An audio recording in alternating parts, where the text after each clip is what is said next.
Hello students, welcome back to Dev coaching. Dev coaching के इस हमारे ऑनलाइन प्लेटफॉर्म पे आपका पुनः एक बार स्वागत है।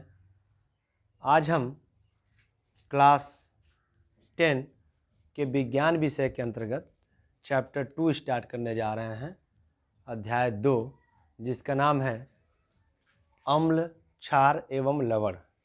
यह एक रसायन विज्ञान से संबंधित टॉपिक है। हमारे विज्ञान का दूसरा चैप्टर है, जिसका पुनः एक बार नाम मैं बता दूं, एसिड, बेस एंड साल्ट। इसमें हम लोग यह अध्ययन करेंगे कि अम्ल क्या होता है, क्षार क्या होता है और साल्ट यानी लवण क्या होता है। इसके पहले चैप्टर नंबर 1, जिसका नाम था रासायनिक अभिक्रियाएं एवं समीकरण, लगभग 7 या 8 वीडियो उसके बने हैं। उन सभी वीडियोज को आप लोग क्रमशः देख लें ताकि चैप्टर नंबर 1 में जितनी भी चीज़ें आपको पढ़नी थी आपकी क्लियर हो जाए। आज हम लोग सेकेंड चैप्टर स्टार्ट कर रहे हैं।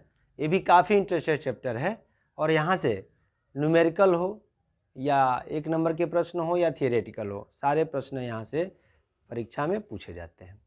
सबसे पहले ये जो नाम है इसमें 3 भाग हैं, अम्ल, क्षार एवं लवण। तो हम लोग एक एक करके पढ़ेंगे। पहले ये जानकारी हम लोग अर्जित करेंगे कि अम्ल होता क्या है, फिर इसके बाद से अम्ल की पूरी जानकारी अर्जित करने के बाद से हम क्षार पढ़ेंगे। और जब अम्ल और क्षार आप पढ़ लेंगे तो आपको पूरा क्लियर हो जाएगा कि लवण क्या होता है। ठीक है, तो आइए आज हम स्टार्ट करते हैं। पहला टॉपिक अम्ल। अम्ल को बच्चों हम लोग इंग्लिश में क्या बोलते हैं? एसिड बोलते हैं। ठीक है, अम्ल की जो परिभाषा की बात है तो परिभाषा को लेकर बहुत सारे लोग कंफ्यूज रहते हैं, बहुत सारे बच्चे कंफ्यूज रहते हैं, क्योंकि कुछ बहुत सारी कह सकते हैं सामान्य रूप से इसकी परिभाषा दी जाती है। ठीक है, और हमारे 2 साइंटिस्ट भी आए, एक साइंटिस्ट थे आर्हीनियस और एक थे ब्रांस्टेड और लॉरी। ठीक है, तो इस तरह से दोनों साइंटिस्ट जो थे ये अपने अपने व्यू, अपना मत रखे और अम्ल की परिभाषा अपने अपने तरीके से बताए। इसके अलावा जो सर्वाधिक सामान्य परिभाषा है, जो हमारे क्लास 6, 7, 8 से ही मिलने चालू हो जाते हैं, वो परिभाषा क्या है अम्ल की? कि अम्ल वे पदार्थ होते हैं, ठीक है, जिनका स्वाद कैसा होता है? खट्टा होता है। ये सबको पता है, इस हिसाब से हम लोग परिभाषा दे देते हैं। लेकिन क्या बच्चों, कुछ एसिड ऐसे भी हैं जिनका स्वाद टेस्ट खट्टा नहीं होता है, तो क्या वे अम्ल नहीं हैं? फिर मामला यहाँ फंसा कि जिन पदार्थों का स्वाद खट्टा नहीं है उन्हें हम क्या कहेंगे? ठीक है, जबकि वे अम्ल थे। तो यहाँ पे फिर साइंटिस्ट, जैसे मैंने बताया ना कि आर्हीनियस एक महान साइंटिस्ट और ब्रांस्टेड और लॉरी, ये सभी साइंटिस्ट ने अपने अपने व्यू रखे, रिसर्च किया अम्ल के पदार्थों पे और उनके बारे में अपना परिभाषा दिया। तो पहले तो सामान्य परिभाषा जो बनती है वो आपको याद होना चाहिए कि वे सभी पदार्थ जिनको जब हम खाते हैं तो उनका स्वाद हमें कैसा लगता है? खट्टा लगता है। चाहे वो क्या हो, आम हो, चाहे वह दही हो, चाहे नींबू हो, ठीक है, चाहे सिरका हो। ये पदार्थ हैं, इनको हम खाते हैं, फिर इनका स्वाद कैसा लगता है? खट्टा लगता है। इमली हो, इन सभी पदार्थों में एसिड होता है, अम्ल होता है। ठीक है, अब आप ये भी जानना चाहते होंगे कि इन पदार्थों में जो अम्ल होता है वो कौन सा अम्ल होता है? सब में तो सेम अम्ल नहीं होता होगा, क्योंकि सभी का स्वाद खट्टा तो होता है लेकिन एक जैसा खट्टा नहीं होता है। ठीक है, तो जो पुरानी परिभाषा थी कि अम्ल वे पदार्थ होते हैं जिनका स्वाद क्या होता है? खट्टा होता है। ठीक है, उन्हें हम क्या कहते हैं? अम्ल कहते हैं। जिसमें मैंने कहा कि क्या आता है? दही। दही में कौन सा अम्ल आता है? जैसे परिभाषा में लिख देता हूँ, पुरानी परिभाषा, सारी परिभाषाओं को लिख दिया जाता है यहाँ पे। वे पदार्थ जिनका स्वाद खट्टा होता है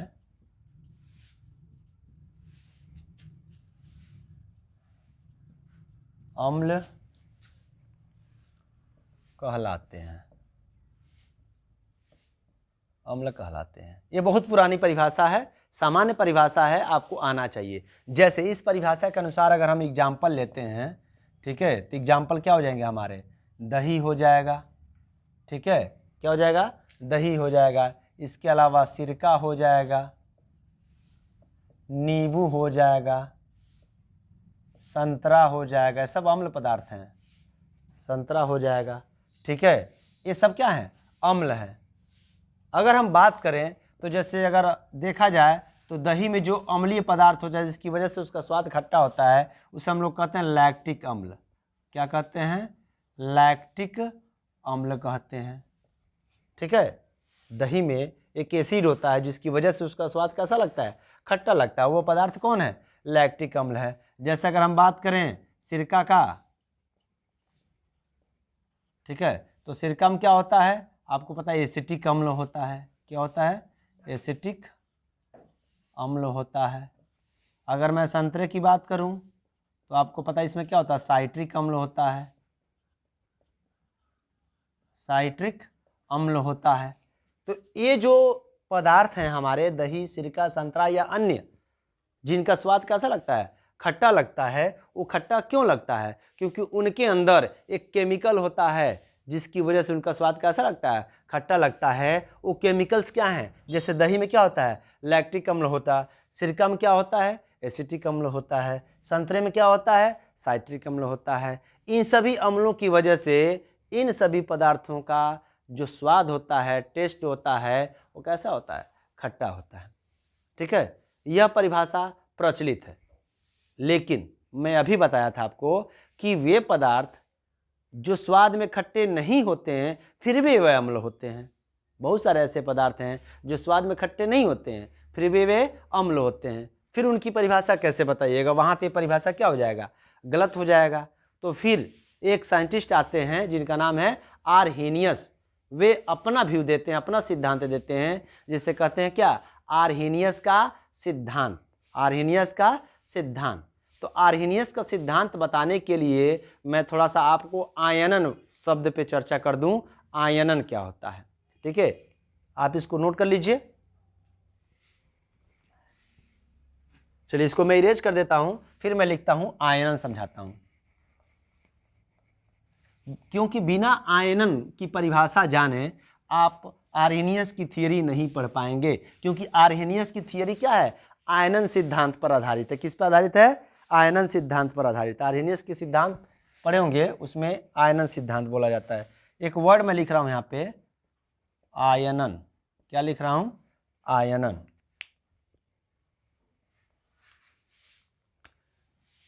हाँ ये लिख रहा हूं, देखिए आयनन। आयनन क्या होता है, जब कोई यौगिक को जल में घोलते हैं, जब किसी हम पदार्थ को जल में घोलते हैं तो अपने आयनों में टूट जाता है।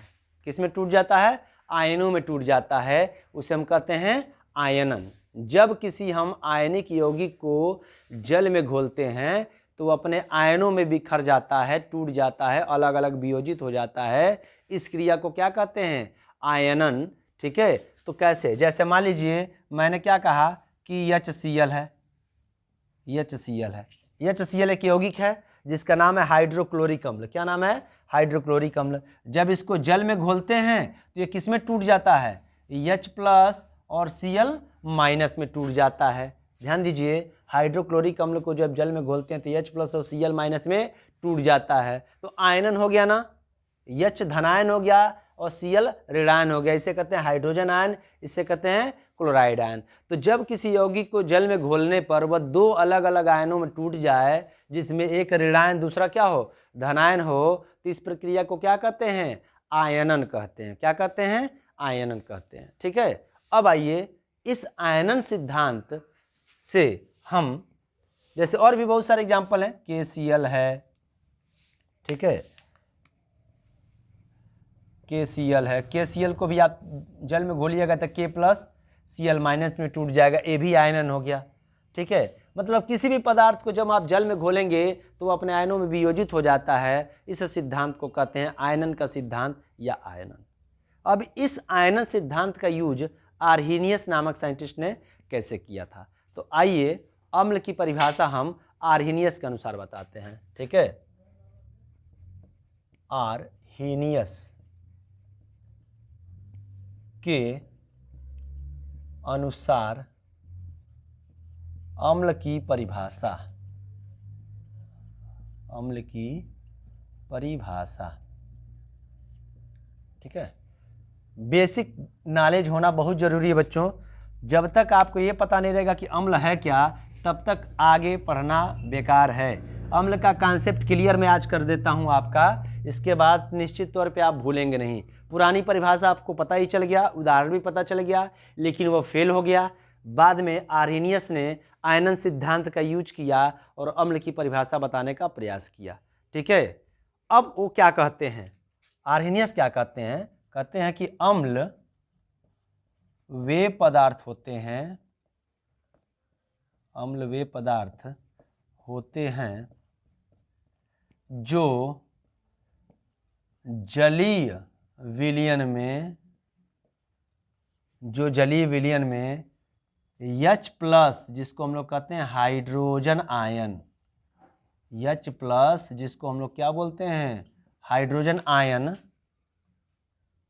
देते हैं।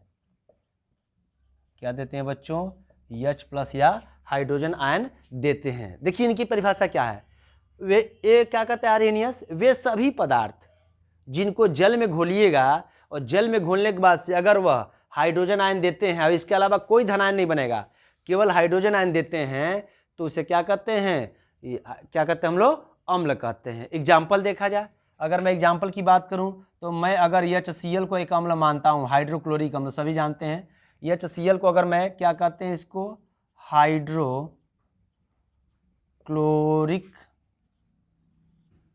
अम्ल, अगर मैं इसको अम्ल मानता हूं तो हाइड्रोक्लोरिक अम्ल किस में टूटता है, H+ और Cl- में। तो देखिएगा हाइड्रोक्लोरिक अम्ल को जब हमने जल में डाला तो ये किस में टूट गया, H+ और Cl- में। तो यहाँ पे H+ धनायन हुआ कि नहीं हुआ, देखिए इस धनायन को नोटिस करिएगा, धनायन क्या है, हाइड्रोजन आयन है, इसके अलावा कोई धनायन नहीं मिलेगा, तो इसलिए क्या है, अम्ल है। एक और अम्ल आप लोग जानते होंगे, सल्फ्यूरिक अम्ल, H2SO4, अम्लों का राजा, तेजाब जिसको हम लोग बोलते हैं, यह है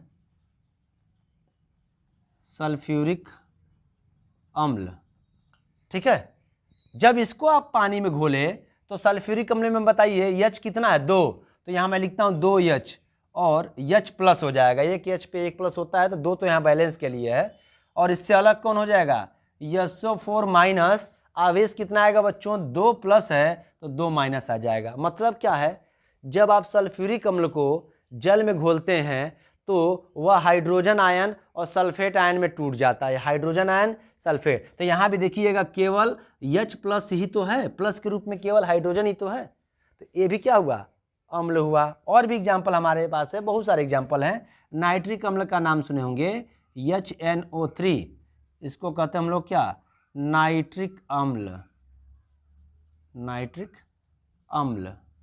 जब इसको आप जल में घोले तो इसमें देखिए H है ना, तो H अलग हो गया, NO3 क्या हो गया, अलग हो गया, H पे 1+ आ जाएगा तो NO3 पे 1- आ जाएगा। इसको हम क्या कहेंगे, हाइड्रोजन आयन प्लस क्या कहेंगे, नाइट्रेट आयन। तो आप देखिएगा कि इन तीनों पदार्थों में, हाइड्रोक्लोरिक अम्ल हो, चाहे सल्फ्यूरिक अम्ल हो, चाहे नाइट्रिक अम्ल हो, इन तीनों पदार्थों को जब हमने जल में घोला तो यह वियोजित हो गए, आयनित हो गए, आयनन सिद्धांत के अनुसार ना आयनित हो गए, और सभी लोग H+ आयन दे रहे हैं। क्या दे रहे हैं, H+ आयन दे रहे हैं, यानी हाइड्रोजन आयन दे रहे हैं। इससे प्रूव होता है कि क्या है, अम्ल है। और यह परिभाषा, यह बात, यह तरीका सिखाया था किसने, आर्हेनियस ने। ठीक है, तो ये रहा अम्ल की परिभाषा। अब यहाँ पे ये बताने की आवश्यकता नहीं है कि अम्ल का स्वाद खट्टा होता है। ठीक है, अब यहाँ पे हम हाइड्रोजन प्लस के अनुसार बताएंगे ना, H पे प्लस के अनुसार बताएंगे। और एक बात और है, इसमें हाइड्रोजन के अलावा और कोई पॉजिटिव आवेश में नहीं आएगा, आप देख लीजिए सब माइनस आवेश में है। ठीक है, तो इस आधार पे हम बता सकते हैं कौन अम्ल है और कौन क्षार है। ठीक है, अब अम्ल की क्षारकता एक वर्ड आती है। क्षारकता समझते हैं बच्चों, जैसे मैंने कहा कि जब जल में घोलेंगे तो H+ देगा, तो कितना H+ देगा, ज़्यादा देगा कि कम देगा, ज़्यादा देगा कि कम देगा। अगर 1 H दे रहा है, ठीक है, अगर 1 H+ दे रहा है तो कहलाएगा क्या, एक क्षारकीय अम्ल। देखिएगा यहाँ पे अगर मैं बात करूँ तो इसको मैं लिखना हूँ क्या, एक क्षारकीय, ठीक है, अम्ल। क्या कहेंगे, एक क्षारकीय अम्ल, ठीक है। अगर H+ की संख्या क्या है, एक है, तो कहलाएगा एक क्षारकीय अम्ल। अगर H+ की संख्या कितनी है, 2 है, तो क्या कहलाएगा वह, द्विक्षारकीय अम्ल। और अगर एक है तो फिर ये भी एक क्षारकीय अम्ल है। एक बात आप याद रखिएगा, अम्ल की क्षारकता का मतलब ये वर्ड है कि किसी भी विलयन में H+ की संख्या कितनी मौजूद है। अगर H+ की संख्या ज़्यादा है तो अम्ल की प्रबलता, अम्ल की क्षारकता क्या होगी, ज़्यादा होगी। पुनः समझिए, अगर किसी विलयन में हमने अम्ल घोला है, पदार्थ घोला है, और उस विलयन में H+ की संख्या क्या है, ज़्यादा है, तो अम्ल की प्रबलता या अम्ल की क्षारकता क्या होगी, ज़्यादा। और H+ की संख्या भी अगर कम है तो उसमें अम्ल की प्रबलता या अम्ल की क्षारकता क्या होगी, कम होगी, ठीक है। यानी अम्ल कितना प्रबल है, कितना तेज है, उसका असर इस बात पे डिपेंड करेगा कि उस विलयन में H+ की संख्या क्या है, ज़्यादा है कि कम है। इसी आधार पे तो अम्ल को बांटा गया प्रकारों में, प्रबल अम्ल और दुर्बल अम्ल। किसमें बांटा गया है, प्रबल अम्ल और दुर्बल अम्ल, ठीक है। तो आइए हम लोग अम्ल के प्रकार पढ़ लेते हैं। क्या पढ़ेंगे, अम्ल के प्रकार। इसको नोट कर लीजिए आप लोग, फिर आगे बढ़ते हैं।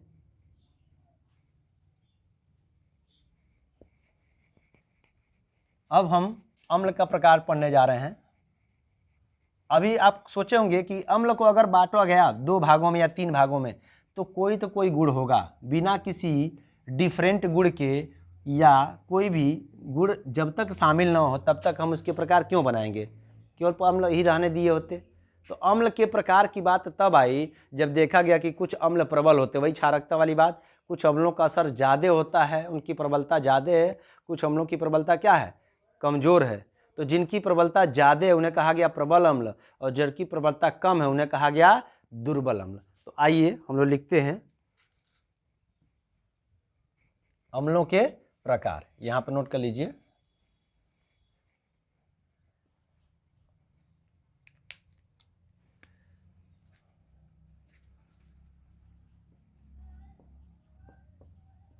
अम्लों के प्रकार, अम्लों के प्रकार। अम्ल कितने प्रकार के हैं, तो अगर देखा जाए तो अम्ल कितने प्रकार के होते हैं, अम्ल 2 प्रकार के होते हैं। कितने प्रकार के होते हैं, अम्ल 2 प्रकार के होते हैं। एक होता है प्रबल अम्ल, एक होता है दुर्बल अम्ल। प्रबल अम्ल को अंग्रेजी में बोलते हैं स्ट्रांग एसिड, स्ट्रांग ताकतवर, स्ट्रांग एसिड। और इसको क्या कहते हैं, वीक एसिड। क्या कहेंगे, वीक एसिड्स। पुनः समझिए, अगर हमने अम्लों का प्रकार पढ़ा है तो अम्लों के प्रकार में अम्ल कितने प्रकार के होते हैं, तो बताया गया कि अम्ल कितने प्रकार के होते हैं, 2 प्रकार के होते हैं। कितने प्रकार के होंगे, 2 प्रकार के होंगे। एक होगा प्रबल अम्ल और एक होगा दुर्बल अम्ल। अब प्रबल अम्ल की परिभाषा की बात आती है, किसकी, प्रबल अम्ल की परिभाषा की अगर बात आती है तो हम देखते हैं क्या लिखते हैं प्रबल अम्ल की परिभाषा में, ठीक है। वे पदार्थ जिनके जलीय विलयन में, जिनके जलीय विलयन में H+ आयनों की संख्या, H+ आयनों की संख्या ज़्यादा होती है, प्रबल अम्ल कहलाते हैं। क्या कहलाते हैं, प्रबल अम्ल कहलाते हैं। ओके, मैंने परिभाषा क्या लिखा, वे पदार्थ जिनको हम जल में घोलेंगे तो उस जल में H+ आयनों की संख्या क्या होगी, ज़्यादा होगी, उन्हें क्या कहेंगे, प्रबल अम्ल कहेंगे। प्रबल अम्ल के कुछ उदाहरण हैं, जैसे उदाहरण यहाँ पे लिख देता हूँ। उदाहरण में कौन कौन आता है याद रखिएगा। प्रबल अम्ल में HCl आता है, स्ट्रॉन्ग एसिड, ठीक है। प्रबल अम्ल में H2SO4 आता है, H2SO4। प्रबल अम्ल में एक और आता है HNO3, और भी बहुत सारे प्रबल अम्ल हैं। पुनः समझिए, प्रबल अम्ल में आता है हाइड्रोक्लोरिक अम्ल, H2SO4 जिसको कहते हैं सल्फ्यूरिक अम्ल, HNO3 जिसको हम लोग क्या कहते हैं, नाइट्रिक अम्ल। क्यों? क्योंकि इन तीनों को जब आप जल में घोलते हैं तो यह अधिक मात्रा में क्या करते हैं, H+ आयन देते हैं, इसलिए इनको हम क्या कहते हैं, प्रबल अम्ल कहते हैं। दूसरी कैटेगरी क्या थी, दुर्बल अम्ल, जिसको हम लोग क्या कहते थे, वीक एसिड कहते थे, वीक एसिड। इनकी परिभाषा कैसे लिखिएगा, आप लिखेंगे वे पदार्थ जिनके, आप लोग बोलिए, लिख सकते हैं, जिनके जलीय विलयन में H+ आयनों की संख्या, बच्चों वहाँ संख्या क्या थी, अधिक थी ना, ज़्यादा थी, H+ आयनों की संख्या यहाँ क्या होगी, कम होती है, दुर्बल अम्ल कहलाते हैं, दुर्बल अम्ल कहलाते हैं। ठीक है, वहाँ अधिक थी, यहाँ क्या होगी, कम। तो इनका उदाहरण क्या हो जाएगा, इनका उदाहरण क्या हो जाएगा, इनका उदाहरण हो जाएगा H2S हाइड्रोजन सल्फाइड, इनका उदाहरण हो जाएगा एसिटिक एसिड CH3COOH, इसको हम लोग क्या बोलते हैं, हाइड्रोजन सल्फाइड, और इसको क्या बोलते हैं, एसिटिक अम्ल बोलते हैं। नाम नोट कर लीजिएगा, एसिटिक अम्ल, इसको क्या कहते हैं, हाइड्रोजन सल्फाइड। ठीक है, तो ये है हमारा प्रबल अम्ल और दुर्बल अम्ल। तो आज हम अम्ल के बारे में क्या जानकारी लिए हैं, इस चैप्टर में आज हम ये पढ़ रहे हैं कि अम्ल क्या है। आज मैंने अम्ल का जो प्रकार है या अम्ल की जो परिभाषा है, चाहे वो पुरानी हो चाहे नई हो, उसको मैंने बताया है कि अम्ल क्या होता है। ठीक है, पुरानी परिभाषा कहती है कि अम्ल वे पदार्थ होते हैं जिनका स्वाद क्या होता है, खट्टा होता है। नई परिभाषा में आर्हेनियस ने क्या कहा था, अम्ल वे पदार्थ होते हैं जो जलीय विलयन में क्या देते हैं, H+ देते हैं। ठीक है, फिर उनकी प्रबलता के आधार पे इनको दो भागों में बांट दिया गया, प्रबल अम्ल और दुर्बल अम्ल। ठीक है, तो ये रहा अम्ल के बारे में जानकारी। कल हम लोग अम्ल के एक और परिभाषा है जिसको दिया था लारी और ब्रांस्टेड ने, इन दोनों साइंटिस्ट ने मिलकर अम्ल की परिभाषा कुछ अलग बताई थी ना। H+ का नाम उन्होंने नहीं लिया था कि हाइड्रोजन आयन देते हैं या खट्टे होते, उन्होंने कुछ और यूज किया था, जिसके बारे में हम कल पढ़ेंगे। और कल ये भी हम लोग पढ़ेंगे कि अम्ल के गुण क्या होते हैं, जिसमें भौतिक गुण और रासायनिक गुण पढ़ते हैं। ठीक है, तो आज की वीडियो में बस इतना ही। कल मिलते हैं इसी चैप्टर के अगले वीडियो के साथ, तब तक पढ़ते रहिए। आप लोग मिलते हैं दोबारा। बहुत बहुत धन्यवाद।